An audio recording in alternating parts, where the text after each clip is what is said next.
Elm street की सुबह की भागम भाग में अचानक सन्नाटा छा गया। सायरन बजने लगे। टिमटिमाती लाइट्स और धीमी फुसफुसाहट से खींचे हुए लोग जमा हो गए। कुछ तो गड़बड़ थी, बहुत गड़बड़। एक पुलिस का फॉरेंसिक टीम मेंबर बेडरूम के खुले दरवाजे के पास कुछ इन्वेस्टिगेशन कर रहा था। अचानक उसे एक तेज आवाज सुनाई दी। बॉडी किधर है? सर, इधर अंदर।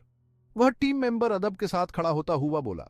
डिटेक्टिव आयुष गुप्ता, उम्र साधारण 35 के आसपास, कड़ा अनुशासन, लंबा कद, कसा हुआ शरीर। उस टीम मेंबर ने उसे रास्ता दिखाया और अपने पीछे आने को कहा। डिटेक्टिव आयुष जब बेडरूम में घुस गया तब उसे राकेश का शव बेड पर पड़ा हुआ मिला। उसकी आंखें बाहर आई हुई और गर्दन एक तरफ झुकी हुई थी। बेड पर सब तरफ खून ही खून फैला हुआ था। उसका गला काटा हुआ था। बेड की स्थिति से ऐसा लग रहा था कि मरने के पहले राकेश काफी तड़पा होगा। डिटेक्टिव आयुष ने बेडरूम में चारों तरफ अपनी नजर दौड़ाई। फोरेंसिक टीम बेडरूम में भी तहकीकात कर रही थी।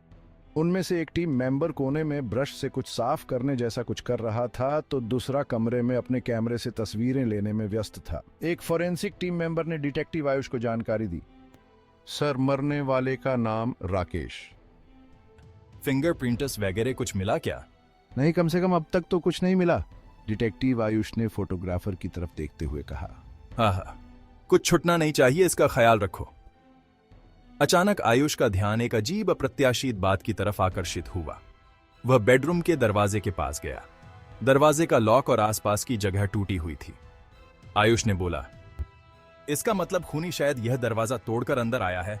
अंता उसका एक टीम मेंबर जिसका नाम आकाश यादव था, वह आगे आया और बोला, नहीं सर, असल में यह दरवाजा मैंने तोड़ा, क्योंकि हम जब यहां पहुंचे तब दरवाजा अंदर से बंद था।